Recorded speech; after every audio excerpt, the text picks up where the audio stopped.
your God power. Get everything you ever wanted and live the life of your dreams. The Master's Course. Copyright 2010 by Richard Lee McKim Jr. All rights reserved. Let the quest for knowing begin.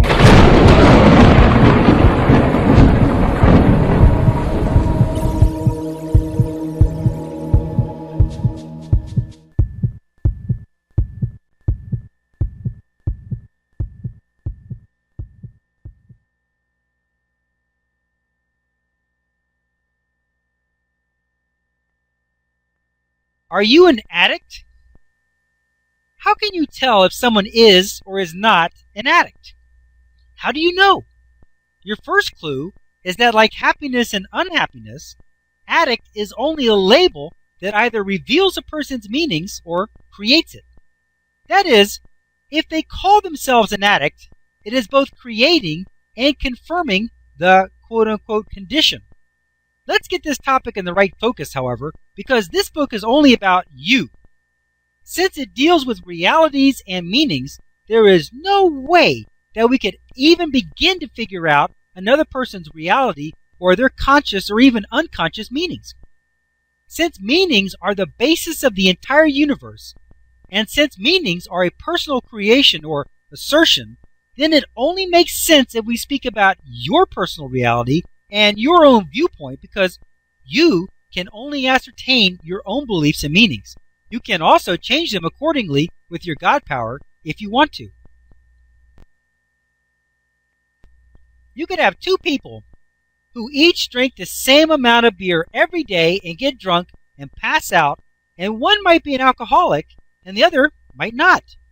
I say might or might not because it cannot be determined by the circumstances or the act of drinking excessive alcohol, but instead by the meanings they each have about their drinking. It is only the meanings that can determine whether or not they are or are not an alcoholic. Later on in this book, in chapter 12, Changing Your Own Reality, there is a video example that shows Darren Brown talking a guy into being drunk. He is literally drunk on words. In fact, Darren shows him a secret word that when he sees it, he immediately becomes drunk, is laughing uncontrollably, and is unable to walk a straight line. What if he secretly showed himself that secret word and got drunk on his own thoughts every day? There would be no alcohol in his system. You couldn't say that it would be bad for his liver.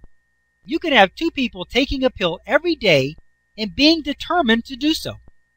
One might think that it is a miracle vitamin and the other a powerful hallucinogen. In both cases, they experience the powerful effects of the drug that they are taking. The one who is taking the vitamin is experiencing excellent health and renewed vigor, while the other is experiencing powerful hallucinations that last for hours.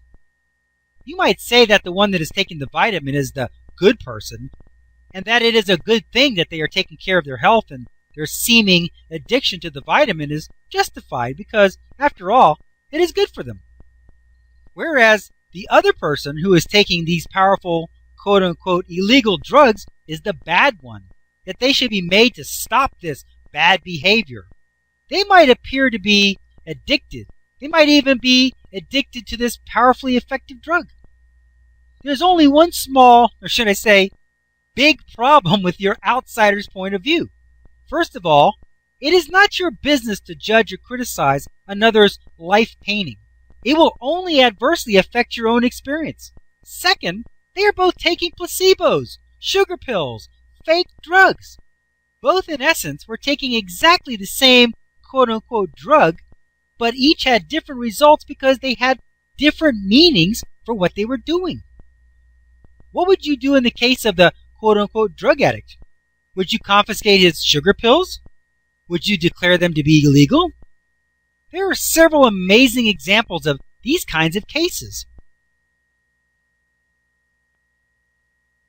In a 1962 experiment, Drs. Harriet Linton and Robert Langs told test subjects that they were going to participate in a study of the effects of LSD, but then gave them a placebo instead.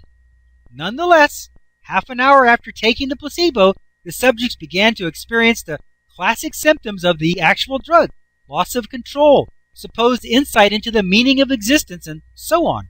These placebo trips lasted for several hours. In a study of a new chemotherapy, 30% of the individuals in the control group, the group given placebos, lost their hair. That was the fake drug, and still, they lost their hair.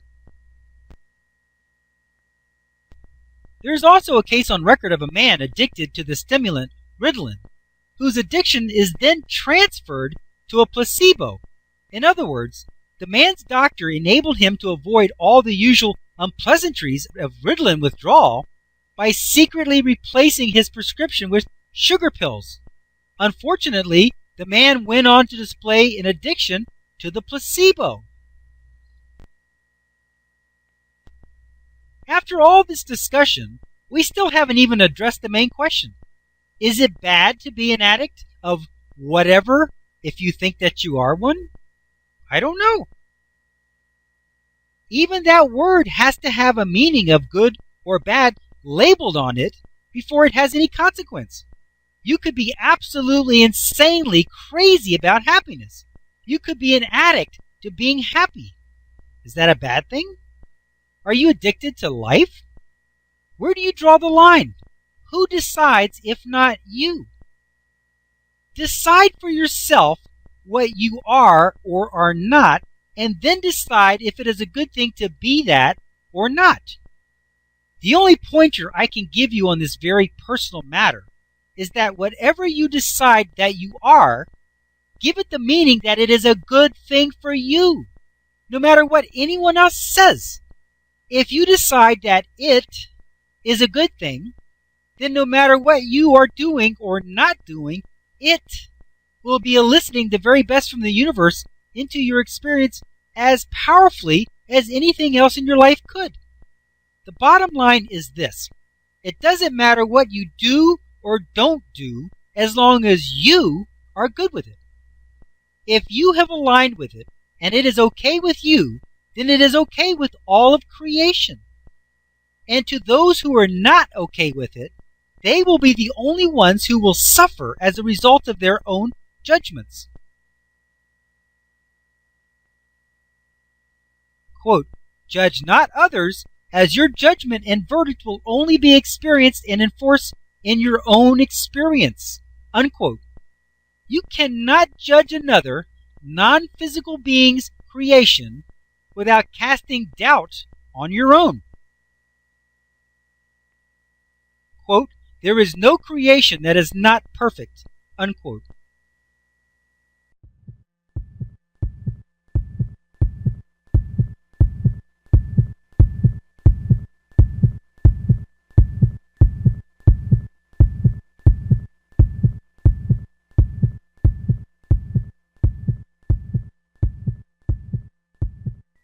To continue, go to How to Use Your God Power, Chapter number 6, Segment number 10.